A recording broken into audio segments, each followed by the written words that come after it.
Welcome to the introduction to Season 1 of The Business of Impact, a podcast sponsored by Wavestone, produced and hosted by me, Cecilia Edwards, a partner in Wavestone's U.S. practice.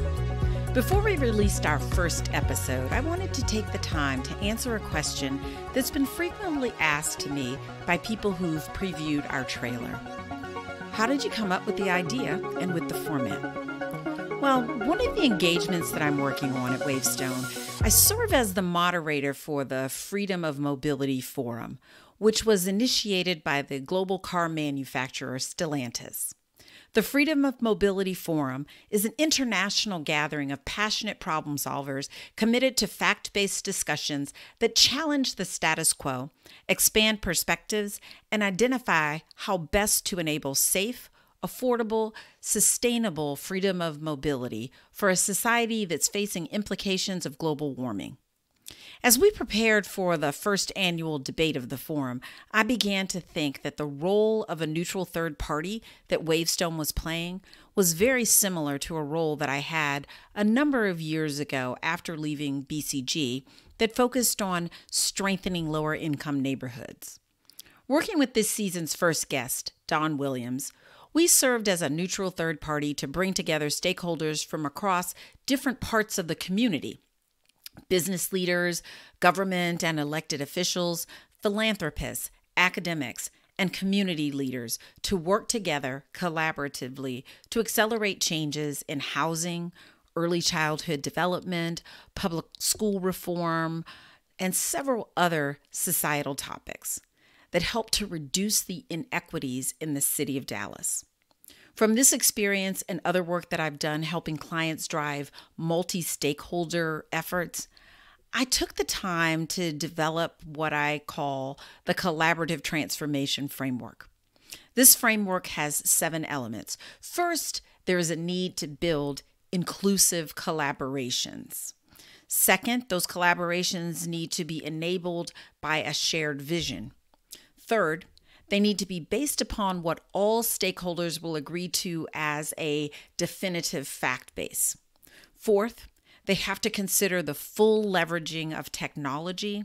Fifth, a commitment to find global solutions, that is, global concepts that are appropriately adapted to local circumstances. Sixth, they need to be executed as an agile transformation journey to enable learning and adaptation of plans along the way.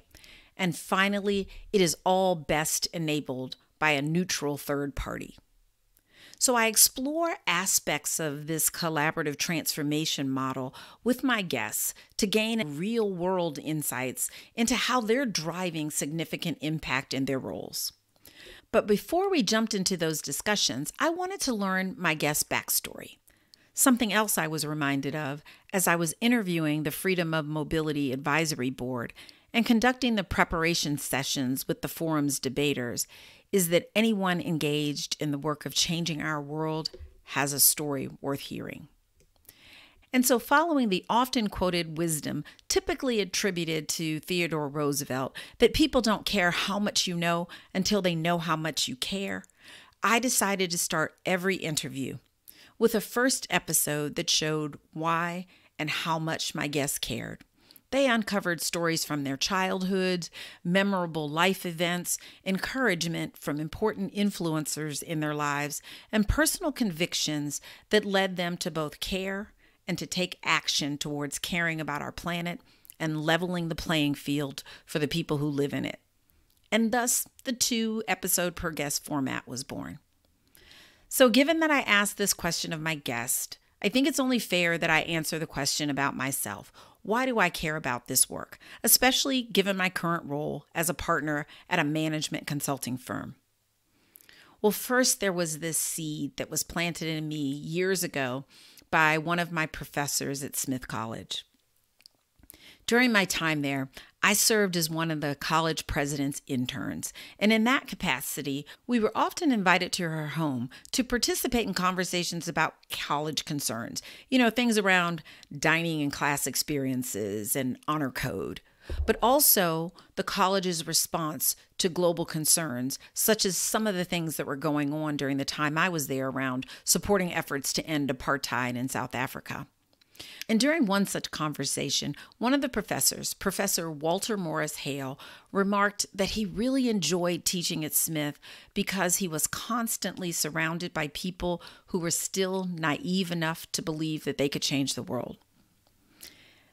It was right there that I made the mental conviction in response that I hope to forever hold on to such naivete.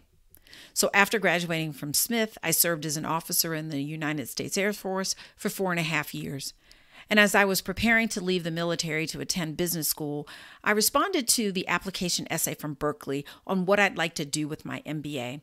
And I answered that I wanted to master consulting at a world-class level, and then go apply that same level of consulting, that same level of problem-solving rigor to an area of the world that needed it just as much as large corporations did, but that couldn't necessarily afford it. I initially thought that that focus would be on helping women and minority-owned businesses. But after 6.5 years at BCG, I realized that I wasn't any better equipped from my experiences there to support small businesses than anyone else. But I was really equipped to tackle large-scale and complex problems. So I shifted my focus to community development efforts, and in particular to asset-based approaches that centered on finding, leveraging, and supporting the existing assets within a community to enable the type of progress that the members of that community were interested in while leveraging resources and social capital, etc., that others from outside the community, others like business leaders, possessed. That led to my time spent as COO and then CEO of the foundation started by Don Williams, the former CEO and chairman of Trammell Crow Company that you'll hear from in the first 2 episodes of The Business of Impact. Upon my return to consulting, I've been focusing primarily on digital transformation efforts, and now as a part of Wavestone, a broader focus on business transformation. So the topics that we cover in this podcast relate to societal change, focusing on many of the topics that are covered by the United Nations Sustainable Development Goals. So given that, what's in it for me and why Wavestone? Why is Wavestone sponsoring this? First, I'll come back to my personal mission statement that I wrote for myself years ago. I want to help people realize their potential to change the world and equip them to do so. The work of this podcast is to inspire people to act and to share insights to enable us all to be better at having the type of impact that we would like to have in this world. And in a time of abundant CSR and ESG efforts, we aren't seeing the impact that we need at a fast enough pace. The efforts that do seem to produce impact at scale all seem to be collaborative. And that I know how to do. And I believe that we can make an impact if we are really committed to collaborating, to getting out of our own shells and expanding our efforts across stakeholder lines, across sectors, across geographies, across all boundaries that we can think of, if we commit to working together. And using what I believe are the success elements that I've documented in the collaborative transformation model. I believe that we can have the type of impact on this world that we would like to. And in full transparency, there is a business objective here. Wavestone understands how to do transformation. Most business transformation, an estimated 67% figure that's held for several decades, fail to deliver the business objectives intended. But every day, my colleagues and I work with some of the largest enterprises in this world on their most complex transformations. Our clients tend to be in the 33% of those who do get the outcomes that they want. And we have the digital transformation, the data and analytics and AI capabilities, the cybersecurity know-how, and the IT strategy and sourcing capabilities, and the transformation management experience that any large-scale societal transformation effort will need.